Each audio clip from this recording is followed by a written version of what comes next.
इत्थे बैठ सदा नहीं रहना तो अगे बस बेगानिया पैना तो इत्थे बैठ सदा नहीं रहना तो अगे बस बेगानिया पैना तो ओ तेरी जात किसे ना पुछनी है,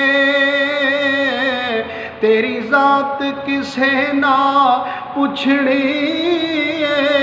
उथे इज्जताने को कार दिया सुन गल्लां रब जब्बार दिया जे सुनिए ते दिल नो ठार दिया सुन गल्लां रब जब्बार दिया जे सुनिए ते दिल नो ठार दिया।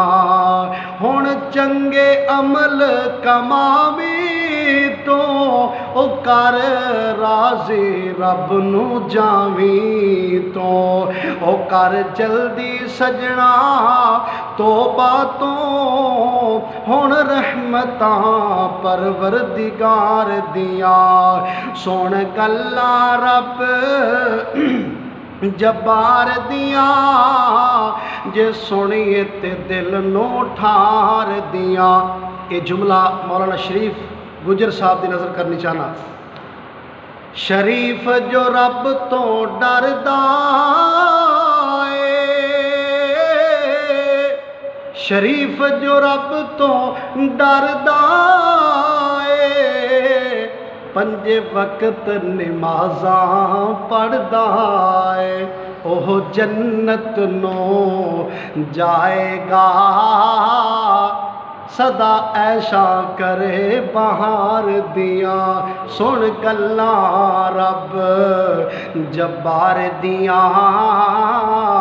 जे सुनिए ते दिल नू ठार दिया। हुण चंगे अमल कमावी तो कर राज़ी रब नू जावी तो।